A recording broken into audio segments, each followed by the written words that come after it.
पाकिस्तान भले हर युद्ध हारता रहा हो, लेकिन उसकी सेना अपने देश में जीतती रही है। जी हाँ, पाकिस्तानी सेना हर युद्ध के बाद और ज़्यादा मजबूत होकर उभरती रही है। और क्यों उभरती रही है? वो इसलिए क्योंकि वो युद्ध की हार को अपनी जीत का नैरेटिव पाकिस्तान के अंदर बनाने में कामयाब रहती है। इसका एक ऐतिहासिक परिप्रेक्ष्य भी है, यानी 1948 में भारत पाकिस्तान युद्ध के बाद सेना के मजबूती का दौर शुरू हुआ। हालांकि उस पहले युद्ध में भी पाकिस्तानी सेना जो कश्मीर को आज़ाद कराने का सपना देखकर भारत में उसने इन्फिल्ट्रेट किया था, उसमें वो कामयाब नहीं हो पाई। इसी के बाद आप देखिए 1965 में भारत और पाकिस्तान का युद्ध हुआ और बुरी तरीके से पाकिस्तानी सेना हारी, लेकिन उसके बावजूद अपने जो पाकिस्तान के अंदर लोगों को ये समझाने में कामयाब रही कि ये जो युद्ध है ये हमने जीती है। और यही नहीं, बाकायदा जो उस वक्त के आर्मी चीफ थे मूसा खान, उनको 1965 में युद्ध के बाद में उनको वेस्ट पंजाब का गवर्नर तक बना दिया अयूब खान ने।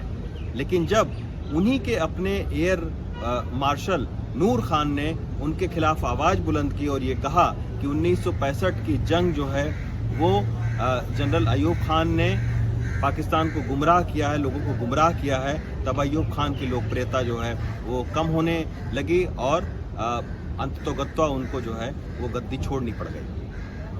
इसी तरीके से आप देखिए 1971 में भारत पाकिस्तान का युद्ध हुआ।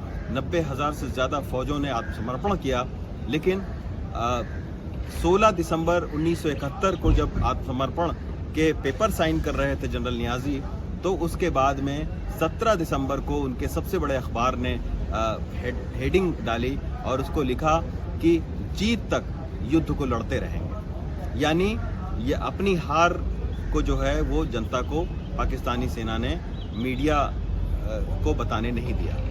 फिर जब बीबीसी की खबरें आई 2 दिन के बाद में, तब पाकिस्तानियों को पता चला कि उनका आधा मुल्क टूट चुका है।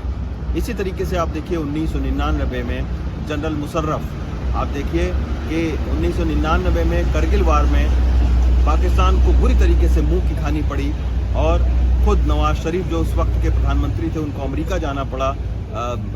बिल क्लिंटन के सामने जो है वो ये कहना पड़ा कि सीज फायर करवाइए, लेकिन उसके 6 महीने के बाद में मुशर्रफ ने करगिल वार को अपनी कामयाबी बताकर और इसके बाद में पूरी सत्ता हड़प ली, नवाज शरीफ को जेल में डाल दिया और खुद पाकिस्तान के तानाशाह बन बैठे।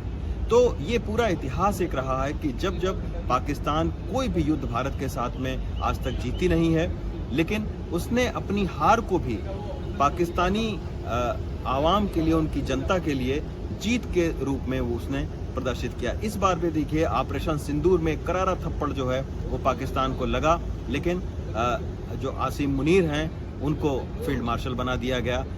तो ये एक बहुत पुराना जो इतिहास है वो पाकिस्तान का है कि जब जब युद्ध पाकिस्तान हारा है, सेना प्रमुख वहाँ का जीतता रहा है। दिल्ली से सुदेश के साथ रवीश रंजन शुक्ला, NDTV इंडिया।